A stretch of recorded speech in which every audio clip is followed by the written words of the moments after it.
I know I'm recording early. Wait. No, it's okay. This is a little bit more of that behind the scenes footage that I'm working on. So just started talking to myself, walking through my list of what I need, what I have to get still. What time is it? How much time do I have? Come on, wake up. I have a minute and a half. All right. So I'm gonna grab my ice. I'm not gonna use this again because the ice tends to freeze to it. So I'm gonna grab two different containers of ice instead of the bowl and the scoop. It's a bit of a pain. So here we go.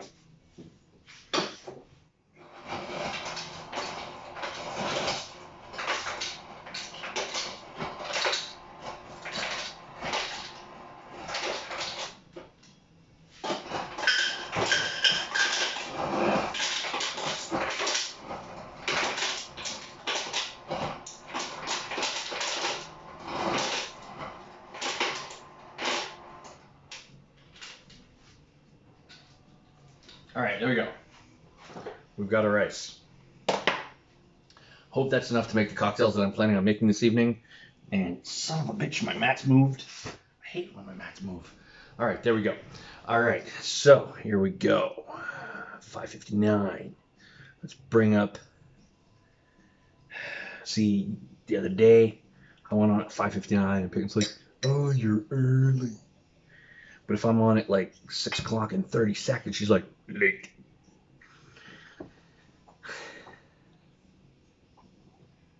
All right, here we go. Going live on Fizz Friday. Now, it's 6 o'clock. Do you want to bet me $10 as to who's first?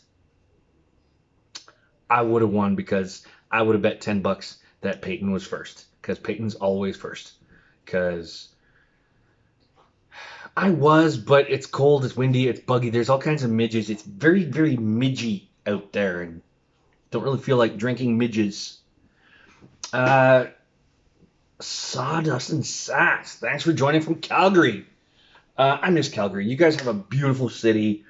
Um, I can't wait to be able to travel for work again and come back out there and share some of the DiSerono and the Team Maria love with you guys. But please reach out to me. I would love to do some remote stuff with you, whether it's remote cocktails, remote trainings, whatever. Guys, please hit me up. Pops, happy Friday. Tarina, happy Friday to you. Michelle from BC. Love that I have people from like in my territory but out of the province still joining. This is really kind of awesome. I really, really appreciate you guys hopping on, taking time from your afternoon because I know that some of you technically are still working, even though you're not really working. It's okay. I won't tell your boss. It's all good. Um, anyway, guys, it's Fizz Friday. I'm here. I'm having a great week. It's been a busy week. Um, was hit Aaron. Why would anybody want to hit me, Kyle? I'm a nice guy. And if you believe that, I've got a bridge in New York to sell you. Kyle, let me know when the package is in the air, and I'll send you the stuff to cover that. We'll do it like we did last time. Anyway, it's Fizz Friday. It's DiSerono Day. Well, it's not really DiSerono Day, but it's Fizz Friday. So I'm gonna jump right in, make my fizz, but I'm gonna do something I haven't done in a while, and that's talk a little bit about the history of DiSerono and what's in DiSerono and whatnot. I've done that with Tia Maria, and periodically I'll just sort of refresh you guys. I'm not gonna lie, I have KPIs around this kind of thing, so sorry, but thank you for helping me get my bonus. Um, I'm gonna start off by making my fizz, and then we'll chat while I drink my fizz. So, 13 and 2/3 ice cubes, because that's what I have to use in the smaller glasses. 14 and a half in the larger plastic glasses that I use outside. And then, of course, gotta spin that bottle cap. We're gonna pour precisely, watch this, precisely 45 milliliters. If you think that's precise, guess again. Again, I have a bridge in New York to sell you. Right, Anthony? Anthony loves that bridge. He's bought it from me several times. Next up, I'm going to add my sparkling water, club soda. Oi! There we go. Now, typically, this is when you would see me like cut a lemon in half and throw it and hope I hit the sink because I'm going to do this. Whoop! Not doing that today. I'm actually using up some pre-squeezed juice. There's a local company that I use because I love supporting local. Hey, Val. How you doing? Happy Friday. Happy Mother's Day weekend to you, my dear. I love supporting local, and there's a local juice company that does freshly squeezed juices to order. I used them when I was a bartender. I still use them. They're called Chasers. They're just down the street, and like I said, I love supporting local. So there we go. I'm not going to squeeze any lemons today. No lemons were harmed in the filming of today's episode. They were harmed previous to that. Anyway, cheers, everybody. Happy Di Serono Fizz Friday. Oh, that's perfect. That perfect sweetness and citrusy balance. So refreshing. And then you brighten it up with that sparkling water. That is a killer patio cocktail right there. And I wish it wasn't so midgy outside. Like I said, I would be outside. I just don't want to be doing this every 4 seconds. It would be a little distracting. Anywho, guys, like I said, we're going to talk a little bit more today about the history of Di Serono. Where does it come from? What's it made of? Because I've had a bunch of you reach out to me, say, hey, what about this? What about that? So Di Serono, as I grab the product bottle, this is, yes, this is real, but I will never open this one. It's used for photographic and modeling purposes only. So in 1525, there was gin in Di Serono. Depends on the gin, Kyle. It depends on the gin. It can be done. It can be done, and we'll talk about that in a little bit. But let me get through my spiel first, okay? Because the boss is watching, so I kind of got to do this. It's a bit of a thing. But anyway, in 1525, in the town of Saronno, which is about a half an hour north of Milan, in the north of Italy, there was an artist named Bernardino Luini, who, there we go, who was hired to paint a cathedral, the cathedral in Saronno. And when he got there, he found himself so taken by the beauty of the innkeeper's daughter that he used her face as his inspiration when he painted the Madonna in that cathedral. As a thank you, the innkeeper gave him 2 bottles of the local liqueur. So originally this was called the Amaretto di Saronno. Hello! Di Serono Fice! I've been waiting for you to join so I could say that. For those who don't know, Laura is sales rep for PMA. She covers the London, KW, Guelph, Cambridge, Tri-City area. And she's absolutely fabulous. I love working with her. Just like I love working with Mr. Anthony, who's at Winegasm. Hey, Andy, how you doing? But anyway, yes. It was originally called the Amaretto di Saronno, the Amaretto of Saronno. We are the original Amaretto. That's why our label now just says Di Serono Originale, because we are the original Amaretto. Di Serono Fice. Sorry, it's an inside joke. Laura's boyfriend loves saying that, and she told me about it, and every once in a while I kind of got to yell it out. So there's some shout outs to Laura and Rob. Awesome. YYJ Drinks, thanks for hopping on. Cheers. Got my Di Serono Fizz, Di Serono lemon juice, sparkling water. It's so simple, guys. Literally, you watch me do it every Friday. It takes like 10 seconds. And it tastes like $15. Okay, fine, 12, depending on where you are. Anyway, that's a little bit about the history of Di Serono. Like I said, that's where it came from. What's in Di Serono? What is Di Serono? Di Serono is not an almond liqueur. It is an almond flavored liqueur. When I say almond flavored, I love that he wears that shirt with pride. Awesome. When I say almond flavored, what we actually use are the aromatic oils of apricot pits, which are stone fruit. Can't normally ingest them because they do contain cyanide. So what we do is we grind them into a flour, we roast it to enhance the flavors, and then we soak it in a hydroalcoholic solution. That means part water, part neutral spirit. We take that and we distill it because alcohol evaporates faster than water. So we're going to capture those oils, those aromatics, those flavors first. Boom. And then we deal with the rest of it later. That's the main base. We use burnt sugar for that beautiful, rich caramel color. Okay. We use Madagascar vanilla that we bring in fresh in-house and we put it through a 4-phase transformation and roasting drying process. Next up is probably the key to Disaronno and what sets it apart from most other amaretto. We use Chinese rhubarb. Chinese rhubarb aids in digestion. It's used in a lot of Asian medicines, holistic and naturopathic medicine treatments. Okay. Hey D, how you doing, love? I'm gonna be able to see you next week, and I've got a bottle for you, just as promised. I apologize. This week kind of got away from me a little bit. It's Laura's fault. I'm just kidding, Laura.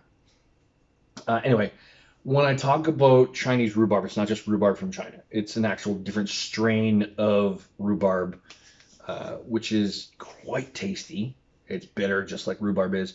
And that's the key to amaretto. Amaretto actually means little bitter.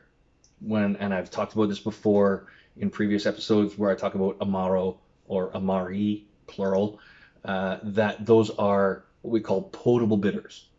Things like Amaro Montenegro, Lucano, Averna, Nonino, etc., etc., etc.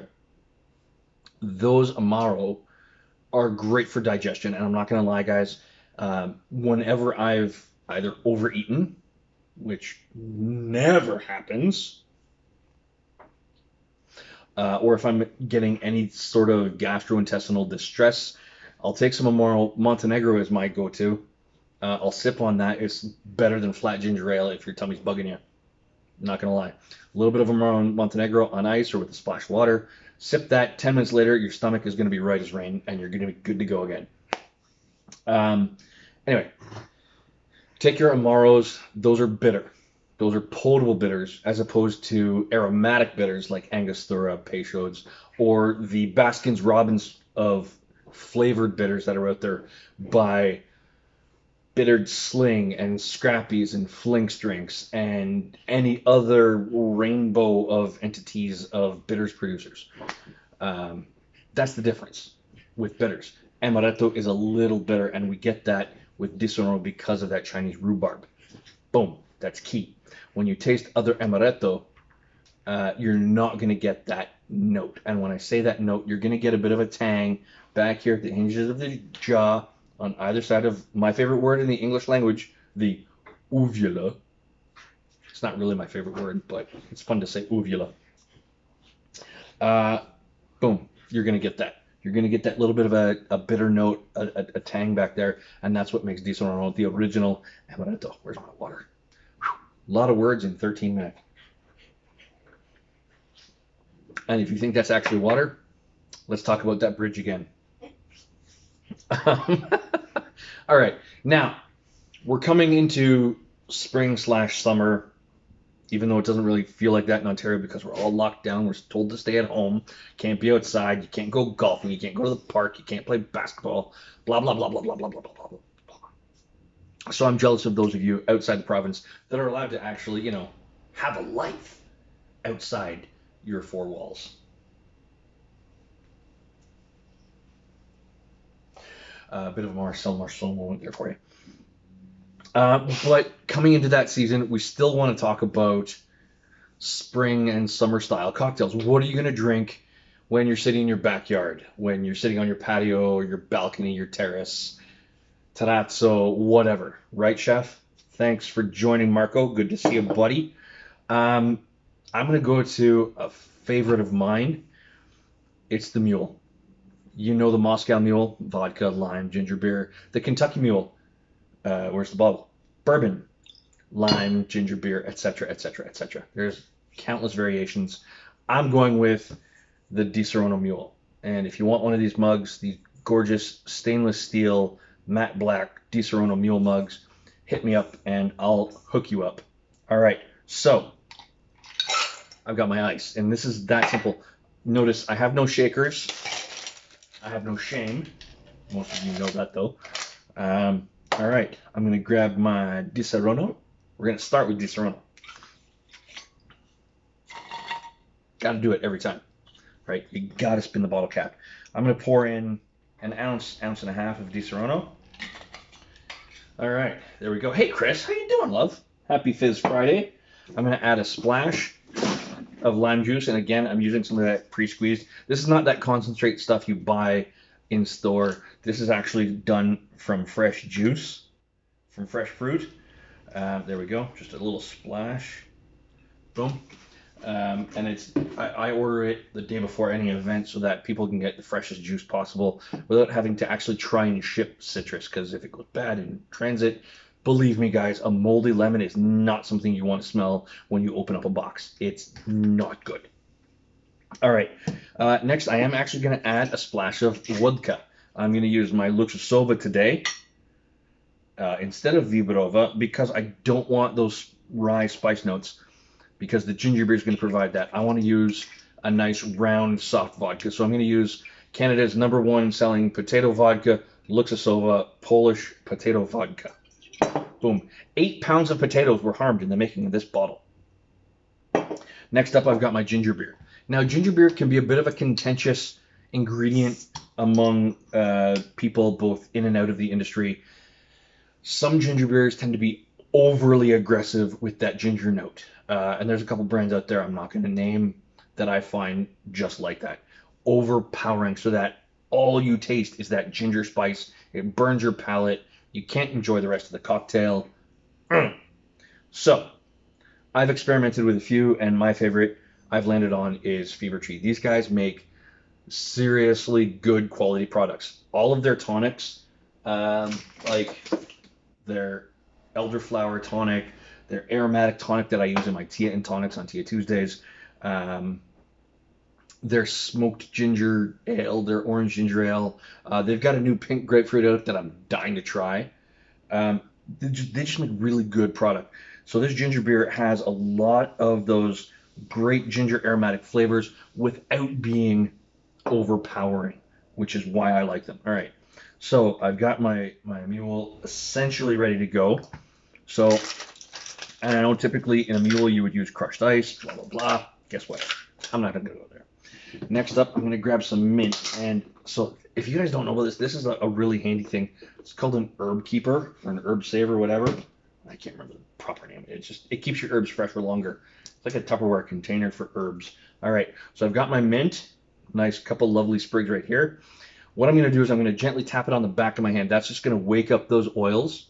I talked about this the other day. You don't want to like muddle your mint and pound it really hard because you're going to overdo it. But we're just going to give it a gentle spanking or a gentle tapping, slapping. There we go. See, there we go. It just smells a little bit more aromatic than it did a few seconds ago. All right, there we go. And next I'm going to take a lime. Now, if you've ever been to a bar or restaurant and had a lime that's a little bit brown around the edges, never go back to that establishment again. Rule number 1. Rule number 2, to prevent that, use a knife with a ceramic blade. It's actually the carbon steel that reacts with the acids in the lime that make them go brown, kind of like an apple or a potato that oxidizes after. So this ceramic blade is going to help prevent that. Doesn't totally eliminate it, but it does slow the process down exponentially. All right, and I'm going to slip this in here, and then very carefully, because this cup is very full. There you go, and you can see I'm leaking, so hang on.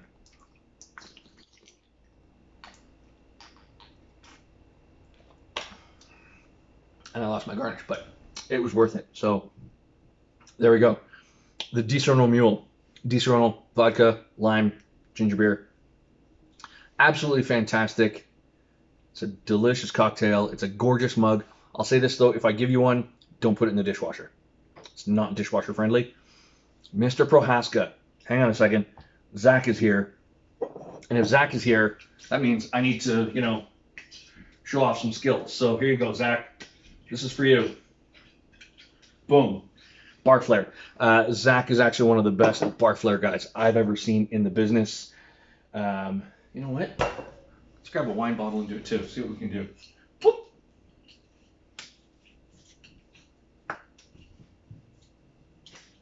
There we go. Bar flair is not my thing. Maybe a little bit of working flair, but that's about the extent of my skills. So, dude, thanks for joining. I hope you appreciate that. I'm just gonna go back to sipping on my mule. This gorgeous. Look at this. This is beautiful, right? Mm. The sweetness of the Di Serono, the tartness of the lime. There you go, Zach. I'm gonna send you some mugs, and I would love to do a live thing with you in a couple of weeks. So I'll reach out and we'll chat about doing something together like you did with Stan yesterday. How's that sound? Thank you. Thank you, Tweety. There we go. Cheers. We got us a gorgeous little mule here. Super, super simple. Like I said, you guys have seen me put this together in a matter of seconds. Cocktails do not have to be complicated things with 17 ingredients and eye of newt, toe of dog, tongue of bat, wing of frog, whatever. Um, they can be simple. It just comes down to using quality ingredients and you're going to get a good result. It's like cooking any meal. You want to use good cuts of meat, fresh produce, fresh herbs when you're cooking to make a better meal. You're going to want to use fresh juices, good quality ingredients to make a better cocktail. It's that simple. I've said it before, and this is like my new tagline. I'm not about drinking more, I'm about drinking better. And I think Zach would agree with me. You want to use good quality products to make a better quality cocktail. If you start with poor ingredients, you can only make a mediocre cocktail. It's just that simple. And we've talked about some of the ingredients and how to tell an ingredient is good versus not good in the past. And maybe we'll refresh you as we move forward. Cheers, everybody. I'm going to let you get back to your weekend. I know I tend to go typically half an hour, and we're only about 20 minutes. No, cocktails do not have to be difficult. That's the thing. The Di Serono Fizz, great cocktail, 3 ingredients. Di Serono, lemon juice, sparkling water. Boom. The classic daiquiri, 2 parts rum, 1 part lime juice, half part sugar. Boom. 3 ingredients. Done. The Negroni, equal parts gin, Campari, sweet vermouth. Boom. Done. And equal parts. You can't mess that up. It's an ounce, an ounce, an ounce. You can't mess that up. The old fashioned, whiskey, sugar, bitters. Boom. The Manhattan, whiskey, sweet vermouth, bitters. Boom. Cocktails are super simple, guys. Mr. Zabo, I'm going to give you my favorite gin cocktail right now because I'm standing over this mint, the South Side. 2 ounces of gin, 1 ounce of simple syrup, 1 ounce of lime juice, 5 to 6 mint leaves. So think mojito, but with gin instead of rum, minus the club soda. Boom, done. That's right. Boom, roasted, Peyton. Other great gin cocktails that are super simple. Okay, the white lady's not so simple because you've got the egg white, but it's gin, Cointreau, lemon juice, egg white. Double shake it, you're done. It's 4 ingredients. The only complication is that double shake, right? There are cocktails, the last word, equal parts, gin, maraschino, green chartreuse, and lime. Okay, so you have to buy green chartreuse and maraschino. What else are you going to use those for? Multiple other cocktails. Okay, cocktails are not complicated. Mixologists tend to make cocktails complicated because they want to sometimes show off, be elitist, highlight certain skills, highlight certain techniques. And I'm not saying that's a bad thing. I've done it, even though I prefer to be called a bartender over a mixologist. Cocktails are super, super simple. I've had people ask me if I can teach them to be a bartender, and I'll say yes or no. And it comes down to one key thing. It's not about can you make a drink. It's do you have the attitude, the personality, the human factor to go into it. Maraschino juice, first of all, you should never eat a maraschino cherry. And those rainbow red things have formaldehyde, which is an embalming fluid in them. So please take it and throw it out right now. When I talk about maraschino liqueur, there's a couple of brands that make, I'm going to say it properly, sorry, a maraschino liqueur. Luxardo is probably the most common one. It's a really tall bottle wrapped in raffia type wicker. Um, yeah, that's right. Maraschino cherries, those bright red things that you see in cocktails and on ice cream sundaes, have formaldehyde in them. Throw them out right now. They will probably exist long after you've decomposed into a pile of dust. Gross, right? Yes, really, Val. I'm not kidding. They do. That's why real bartenders will use brandy cherries or house brandy cherries or hang on a second. Um, Here we go. I've got some here from a brand called Filthy that does cocktail garnishes. Boom. They do cocktail cherries, but they're real cherries that are preserved in proper syrup without some of those chemicals. Yes, it's a gas, but you know, they're in there.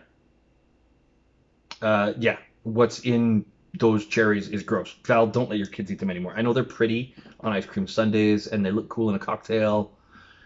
Yeah, they're gross. They are really, really bad for you. Anyway,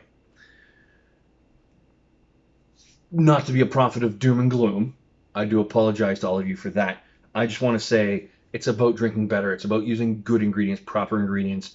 Um, I mean, I've got preserved cherries in there. It's really not hard to preserve things or to make your own brandy cherries. Take some cherries, buy a pitter. You can buy a cherry pitter from Amazon for like $3. Cook them with brandy and sugar. Put them in a mason jar, boil it so that it seals. Boom, you got your own homemade brandy cherries. It's really not hard. Like I said, bartenders like to make cocktails complicated, um, but they're really not. And like I said, I've had people ask me, and I've been like, yeah, you've got the human factor. No, you don't have the human factor to be a great bartender. I can teach anybody here that's watching that has bar experience or not to be a world class mixologist. Even if you're not good in the kitchen with food, not naming names, boss, I can teach you to be a world class mixologist. But will you be a great bartender? That depends on your personality. Okay. It's just that simple. But cocktails are simple. Mm, boom. Well, thank you, scientist Peyton. Fact is, okay, I was told it was formaldehyde, so came from a reliable source. I took it as fact because I trust them. But even still, it's all chemical. It's all chemicals and coloring. I mean, no cherry is ever that color. There was a cherry tree next door to my nonnas growing up, and I would hop the fence and eat their cherries. Anyway, even if it's not formaldehyde, it's chemicals. You shouldn't be eating chemicals. Eat natural things. Eat fresh ingredients like, look at this. Yeah. Oh, there we go. I mean, you see me bite a raw potato. This is fresh mint. What's the big deal? Mm. Even better when you combine it with that delicious Di Serrano mule. Anyway, guys, thank you for showing up. Thanks for the science lesson, Peyton. Just for that, you're going to get booted on Tuesday when you show up, and you're like, boot. Um, anyway, have a great weekend, everybody. For all of the mothers out there, happy Mother's Day weekend. Um, mm, this is fun. I love my job, not going to lie. I have a great boss. I have a great job. Life is good. I hope you're all well. If you haven't gotten your shot yet, get your shot. There's no reason not to. Okay. I'm gonna go clean up, figure out dinner. Have a great weekend, everybody. I will see you on Tuesday, 6 p.m. for Tia Tuesday. Uh, and until then, that's the way the Di Serrano fizzes.